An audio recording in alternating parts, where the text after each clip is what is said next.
now been through your first full 4-year cycle, the highs, the lows. What's your biggest lesson that you took away from the bear market? I think the lesson of Bitcoin is the best asset. There is no second best asset. Buy Bitcoin. Keep buying Bitcoin. Don't sell the Bitcoin. Ignore the noise. Were there any moments, though, I mean, when it was plummeting down, a lot of people thought it would go below 10,000, that anything made you a little nervous? You wish you had waited to buy some of it? No.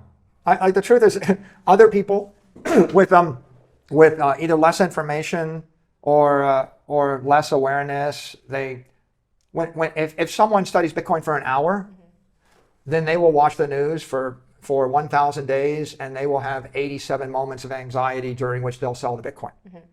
And so Bitcoin has a lot of those people. Like, they heard someone say buy it, and then they buy it. But if you would buy it because someone said it's a good idea, then you would sell it because someone said it was a bad idea, because you're not making your own decision. You're basically reacting to the crowd or sentiment or emotion. So, a lot of people make investments based upon a recommendation from somebody else.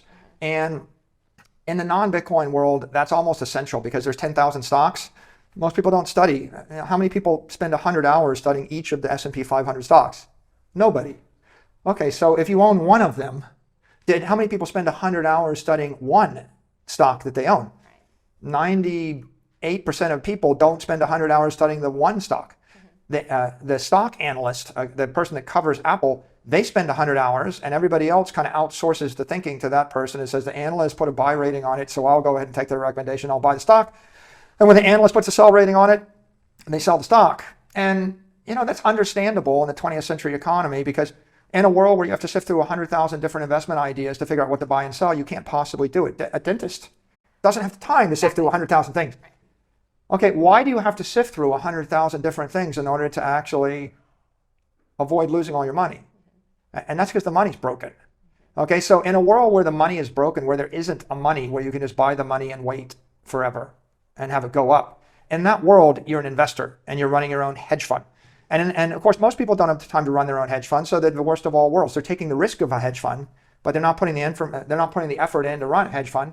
And even if they did, I mean, how many 65-year-old retirees, have the ability to do stock analysis on 500 different stocks? Like, I would argue almost none of them. So in this particular case, Bitcoin is a new asset class. It's digital money. Once you understand it's digital money, and you probably get there somewhere between 100 hours and 1,000 hours. Once you understand it's digital money, then you realize that the strategy is you just buy it and keep buying it, and don't sell it until you have to pay a medical bill, or until it's an urgent life or death matter where you just have to sell it. But otherwise, you just keep accumulating, and you wait for all of the chaos and entropy and inefficiency and disorder that undermines every other asset to take hold. The longer the time goes on, the more difficult and the more disorder there is, and the more people appreciate the value of good money. So I wasn't bothered by the volatility. I was just waiting, for nature to right itself. And I think that the biggest mistake you can make is become insecure. Is it money? Is it not money? Right? Once you've made your decision, you're committed, then you're just thinking, if the price is low, that means I get to buy more. That's right. Well, I want to pull on the thread of what you said about money being broken. You've said money is toxic. I think a lot of people know something is wrong. Many people are turning to politics instead of maybe examining what's at the root of all of this, which is the economic issue of our financial system being broken. So why are more people not getting it, and how do we translate that message?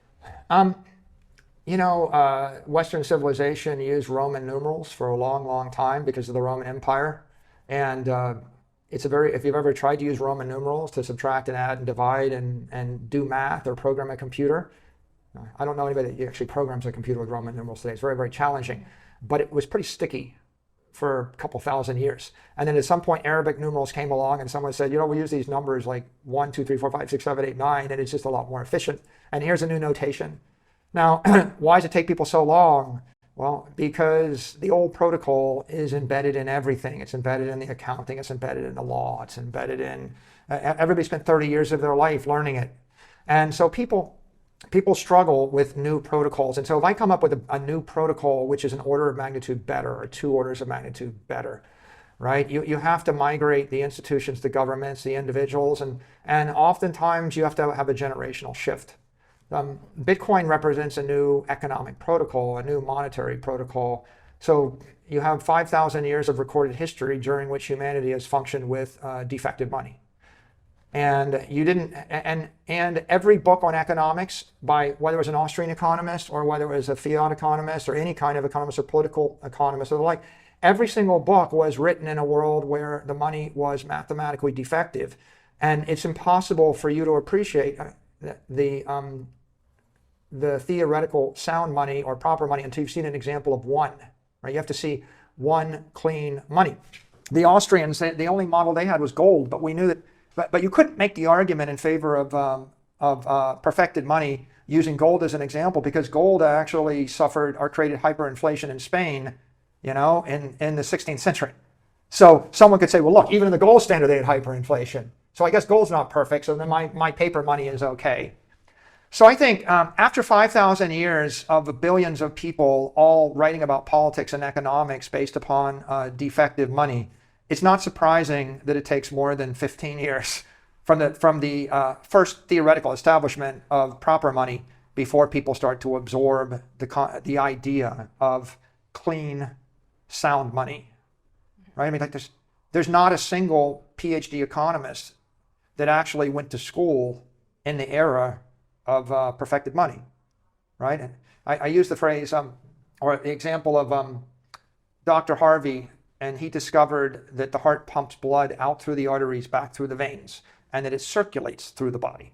He discovered that after thousands of years of belief that the blood did not circulate. And when he presented it to the world of medicine, he was castigated and rejected by every learned medical professional. And he famously said, nobody over the age of 40 will ever believe me. No doctor over the age of 40 will ever accept this. I'm just going to have to wait for them all to die. Planck said something similar, which he said, new scientific breakthroughs are never embraced by the establishment. You just have to wait for the next generation of scientists. They just cannot accept the profound paradigm shift. In this particular case, you can take the position that people are just stubborn, but you can also, if you want to see it from their point of view, you can say, look, we all grew up speaking the English language, and then you introduced a new language which is 27 times more efficient. Mm-hmm. But I'm just too old to learn that language, right? It's just it's a new thing. The world is changing too fast. So it's like I came from the old world. I spoke French or Italian or Spanish. I struggle with English, but my kids speak perfect English. And of course, because they speak perfect English, they're professors and CEOs and politicians and presidents. And I will not be a president or a CEO because my English is not quite good enough to compete in that economy. Was I a bad person? No, I was just in a generational shift. And now we've got to move on to the next thing. And it's not easy to turn your entire worldview upside down, inside out, even if it gives you a 10 or 100x advantage over the traditional view. No, that's very true. And a lot of people are having a hard time seeing what is right in front of them with Bitcoin, and they resist and reject in so many ways. You're such a student of history, and I wanted to ask you, what do you think is the ideal form of government and its role with money? Because a lot of people right now, both in Bitcoin and outside, I feel like there's a growing distrust in government. People want government out of their lives. They feel like government has screwed things up, including the money. So what is the ideal government and its role with money? I think Bitcoin provides an inspired example, as does nature. For example, your DNA in nature transmits all that's necessary for the future of the species. And so from a small strand of DNA, millions and millions of creatures can form, and those, whether it's birds, they kind of come out knowing how to fly, or a spider knows how to spin a web, or, a fish knows how to swim. You look at them and you're like, well, how did they figure that out? And it starts with a strand of DNA. And you basically inject the most elegant protocol, an elegant piece of code into nature, subject to the laws of physics and the laws of nature, and then life manifests. And it's beautiful, right? Whether it's a tree or a bird or your dog, right? With regard to Bitcoin, you have the most elegant piece of code, a very elegant protocol, right? With not that many lines of code. It's like a virus or like a strand of DNA. It's a genetic code for a system, a trust network, a money network, an energy network.